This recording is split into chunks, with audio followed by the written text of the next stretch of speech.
kulobuhlungu obuzwa kuwe kuthi kodwa ngiphile kanjani kosoba manje ngiyakholwa. Amen. Ngiphile kanje kosoba manje ngixabene noNkulunkulu. Ngiphile kanje kosoba manje phakathi nabazalwane.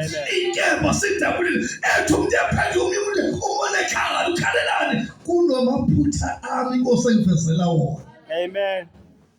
Inkemba ile nkemba okukhulunywa ngayo. Kodwa umuntu ungephendwa ukuthi ngibona abantu beyaphambili nami ngekhona ayifika inkemba ayihlukanisanga isizitho senhliziyo. Amen. Ngoba ivangeli futhi umuntu bephendwa kuguquwe ini ingqondo uhlabe ini inhliziyo kuphele ukuthi uJesu idlozi labelungu kuguquke ingqondo. Amen. Kuphele inhlizweni yakhe ethatha abantu bayakholwa ukuthi bedla izono kuye bone amaphutha kuye. Amen. Engabona abantu othi ayibone yena.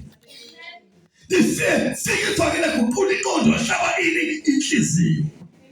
Noma ngafika umuntu athi ayikho ukukholwa kodwa uwabonile amaphutha akhe mhlezane ephenduka Inkosi amfezela ulahlwa kwakhe. Amen.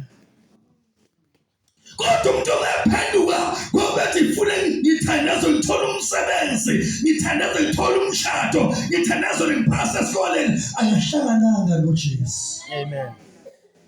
Uzohamba uhlupho kuye nabantu bahamba nawo. Amen. Ngoba izinto esenzeka ibona ayifani. Yeah. Ifanele manje umuntu bazana lihlaba inhliziyo, liguqula ingqondo, umbone ukuthi lo muntu ushintshile asafana.